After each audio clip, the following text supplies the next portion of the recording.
ఉత్తరాంధ్ర ప్రాంతానికి ఇలవేల్పైనటువంటి శ్రీ వరాహ లక్ష్మీ నరసింహస్వామి వారి చందనోత్సవం అత్యంత పవిత్రమైనటువంటి దినోత్సవం. తిరుపతిలో వైకుంఠ ఏకాదశికి ఎంత విశిష్టత ఉంటుందో సింహాచలం శ్రీ వరాహ లక్ష్మీ నరసింహస్వామి వారి చందనోత్సవానికి అంతే విశిష్టత ఉంటుంది. దాదాపు 2 నుంచి 3 లక్షల మంది భక్తులు కేవలం ఆంధ్రప్రదేశ్ రాష్ట్రం నుంచే కాకుండా ఇతర రాష్ట్రాల నుంచి, అటు ఒరిస్సా కానీ లేకపోతే తెలంగాణ ఇతర ప్రాంతాల నుంచి కూడా పెద్ద ఎత్తున భక్తులు నిజరూప దర్శనానికి వచ్చేటువంటి పరిస్థితులు ఉండేటువంటి పవిత్రమైనటువంటి రోజు ఒకే ఒక రోజు.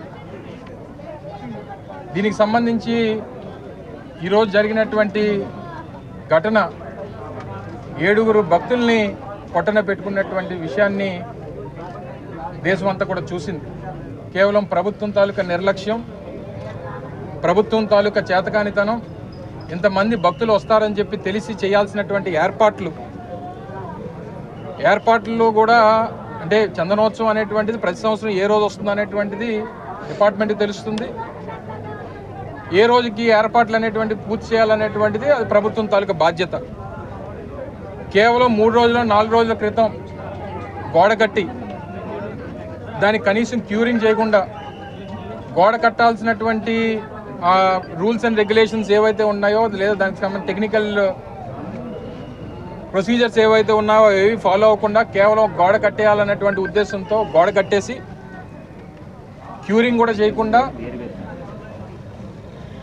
ఈరోజు నిన్న రాత్రి సహజంగా మీ అందరికీ తెలుసు ఆనవాయితీ ప్రకారం, మరి ఆ దేవుడి కృప ఏంటో తెలియదు కానీ చందనోత్సవం అంటే వర్షం అనేటువంటిది ప్రతి చందనోత్సవానికి ఆ దేవుడి లీలో ఏంటో తెలియదు కానీ ప్రతి సంవత్సరం చందనోత్సవం రోజున వర్షం పడుతుంటుంది ఈ ప్రాంతంలో అనేటువంటిది ఈ ప్రాంతంలో ఎవరిని అడిగినా చెప్తారు. సరే, గాలి వచ్చింది, వాన వచ్చింది, ఇవన్నీ ప్రభుత్వానికి సాకుల్లా కనబడవచ్చు. కానీ మీరు చేసినటువంటి ప్రక్రియలో ఆ గోడకి భక్తులకు సంబంధించినటువంటి ఈ టెంట్లు వేయడానికి, ట్రస్సులు వేయడానికి ఏదైతే ఏర్పాట్లు చేశారో ఆ క్యూరింగ్ అవునటువంటి గోడకు తీసుకుని వచ్చి ట్రస్సులన్నీ కూడా తగిలించి దానికి మేకులు కొట్టి పూర్తిగా ఆ గోడని సపోర్ట్ కింద తీసుకొని ఏర్పాట్లన్నీ కూడా చేశారు.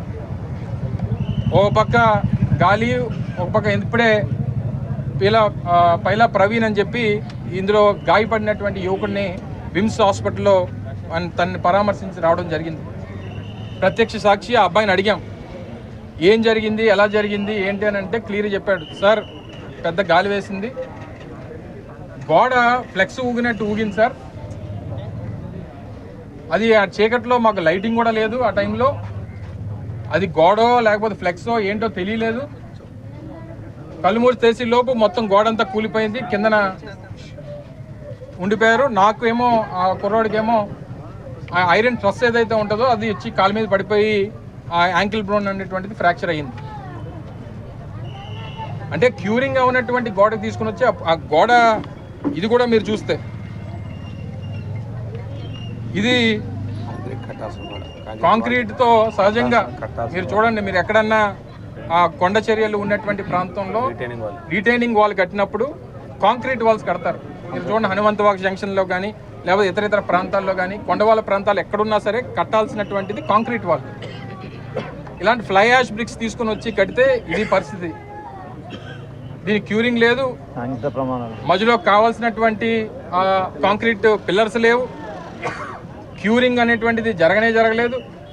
దానికి తీసుకొని వచ్చి ఐరన్ ట్రస్లు అన్నీ కూడా తీసుకొని వచ్చి ఏర్పాట్లకు సంబంధించినటువంటివి అన్నీ ఇదే గోడకి వారు కొడితే దీని నాణ్యత ఇది. మీరు కూడా పత్రికా సోదరులు కూడా ఉన్నారు ఇందులో, మీరందరూ కూడా దగ్గర నుంచి చూసుంటారు. ఈ పక్కన ఉన్నటువంటి ఏర్పాట్లకు సంబంధించినటువంటి ఏదైతే పెండాల్స్ ఇవన్నీ కట్టారో దీనికి సంబంధించినటువంటి సపోర్ట్ అంతా ఈ గోడ మీద పెట్టారు. సహజంగా గాలి వచ్చినప్పుడు ఏమవుద్ది, అటు ఇటు పెద్ద గాలి వచ్చింది, ఆ ఊగింది అంతా తీసుకొని వచ్చి ఆ కొండ చర్యలతో పాటు పూర్తిగా భక్తుల మీద పడిపోయి అక్కడికక్కడే 7 మరణించారు. మా కుటుంబ సభ్యుల తాలూకా రోదన చూస్తే వాళ్ళని ఎవరు ఓదార్చేటువంటి పరిస్థితి లేదు. 30 ఏళ్ల కుర్రవాడు, 27 ఏళ్ళ ఆయన భార్య, ఆ భార్య తల్లి, వాళ్ళ మేనత్త, ఇద్దరు యువకులు, అంబాజీపేటకి సంబంధించినటువంటి ఇద్దరు యువకులు, ఒక స్టీల్ ప్లాంట్లో పనిచేస్తున్నటువంటి ఒక ఎంప్లాయ్, వారు కేవలం భక్తులుగా దేవుడి దర్శనానికి వచ్చి ఆ నిజరూప దర్శనం చేసుకుందామని చెప్పి పాపం రాత్రి 2 గంటలకి క్యూ లైన్లో 300 రూపాయల లైన్లో నిలబడి చేస్తే ప్రభుత్వం కనీసం బాధ్యత లేకుండా ఈ రకమైనటువంటి పనులు ఇటువంటి నిర్మాణాలు చేసినప్పుడు ఆ పక్క నుంచి లైన్ అయితే తీసుకొని వెళ్ళడానికి వీల్లేదు. సపోర్టింగ్ లేదు, క్యూరింగ్ అవ్వలేదు, నాణ్యత లేనటువంటి గోడలు కట్టి ఆ గోడ పక్కనే మీరు తీసుకొని వచ్చి క్యూ లైన్లో పెడితే మా గోడ కూలిపోయి 7 చనిపోతే ఎవరు తీసుకొచ్చిస్తారు ఆ కుటుంబానికి? ఆ కుటుంబ సభ్యుల్ని తీసుకొచ్చేటువంటి అవకాశం ఎవరికన్నా ఉందా? ఈరోజు ఆ కుటుంబ సభ్యుల తాలూకు రోదన, ఒకే కుటుంబంలో 4 అంటే ఆ తాలూకు కడుపుకోత. దేవుడి దర్శనానికి వెళ్ళి తిరిగి ఆ పరలోకానికి కలిసిపోయారంటే దీని అందరికీ ఇంకా ప్రభుత్వంలో ఉన్నటువంటి పెద్దల మాటలు చూస్తుంటే అసలు ఆశ్చర్యం వేస్తూ ఉంది. దీన్ని కూడా రాజకీయం చేయాలని కాంట్రాక్టర్ ఎప్పుడు కట్టారు? ఏ ప్రభుత్వంలో కట్టారు? ఈ కాంట్రాక్టర్ ఎవరికి ఇచ్చారు? ఇదా ఈ సమయంలో రాజకీయాలు మాట్లాడడానిక? వైఎస్ఆర్ కాంగ్రెస్ పార్టీ డిమాండ్ చేస్తూ ఉంది, ప్రతి కుటుంబం చనిపోయినటువంటి ప్రతి వ్యక్తికి ఆ కుటుంబ సభ్యులకు ₹1 కోటి ఎక్స్గ్రేషియా ఇవ్వాల్సిందే, ప్రభుత్వం నుంచి ఒక ఉద్యోగం ఇవ్వాల్సిందే. అది మేము అడుగుతుంది కాదు, కుటుంబ సభ్యులు అడుగుతూ ఉన్నారు. ఏ రకంగా జరిగిందో గతంలో జగన్మోహన్ రెడ్డి గారు ఎల్జీ పాలిమర్స్ ఇన్సిడెంట్ అయినప్పుడు ఏ రకంగా సహకరించారో అలా చేయాలని చెప్పి వారి కుటుంబ సభ్యులు చెప్తా ఉన్నారు. తప్పకుండా ప్రతి కుటుంబానికి చనిపోయినటువంటి ప్రతి వ్యక్తికి ₹1 కోటి ఎక్స్గ్రేషియా ఇవ్వాల్సిందే, ప్రభుత్వ ఉద్యోగం ఇవ్వాల్సిందే అనేటువంటి కుటుంబ సభ్యులు అడుగుతూ ఉన్నారు. ఘటన తెలిసిన వెంటనే పెద్దలు మాజీ ముఖ్యమంత్రి వైఎస్ జగన్మోహన్ రెడ్డి గారు తీవ్ర దిగ్భ్రాంతికి లోనయ్యారు. తక్షణమే వారందరినీ కూడా పరామర్శించాలి, కుటుంబ సభ్యులకి ధైర్యం నింపాలనేటువంటి ఉద్దేశంతో ఇప్పుడు 2 గంటలకు విశాఖపట్నం రాబోతూ ఉన్నారు. నేరుగా విశాఖపట్నంలో ఎయిర్పోర్ట్లో ఫ్లైట్ ల్యాండ్ అయిన తర్వాత నేరుగా కేజీహెచ్కి వచ్చి కుటుంబ సభ్యులందరినీ కూడా వారు పరామర్శించాలని చెప్పి వారు రాబోతూ ఉన్నారు. తప్పకుండా మరి ఆ కుటుంబ సభ్యులకి వాళ్ళని తీసుకురాలేం, కానీ అందరి తాలూకా ధైర్యం, అందరి తాలూకా సానుభూతి ఆ కుటుంబ సభ్యులకు ఉంది. చనిపోయినటువంటి ప్రతి ఒక్కరికి వారందరికి కూడా ఆత్మకు శాంతి కలగాలని, ఆ కుటుంబ సభ్యులందరికీ కూడా ప్రజలందరూ కూడా వారికి మరో ధైర్యాన్ని నింపేటువంటి దానికి అందరం కూడా వారికి సహకరించాలని చెప్పి సందర్భంగా తెలియజేసుకుంటూ, మరొకసారి ప్రభుత్వం ఆ కుటుంబ సభ్యుల కోరిక ఏదైతే ఉందో ₹1 కోటి ఎక్స్గ్రేషియా అండ్ ఆ కుటుంబంలోని ఒకరికి ఉద్యోగం ఇవ్వాలనేటువంటి డిమాండ్ని ప్రభుత్వం తక్షణమే నెరవేర్చాలని చెప్పి డిమాండ్ చేస్తూ ఉంది వైఎస్ఆర్ కాంగ్రెస్. ఆబ్వియస్లీ ఎందుకు కాదనుకుంటున్నారు మీరు? సహజంగా కనబడుతుంది కదండి, గోడలు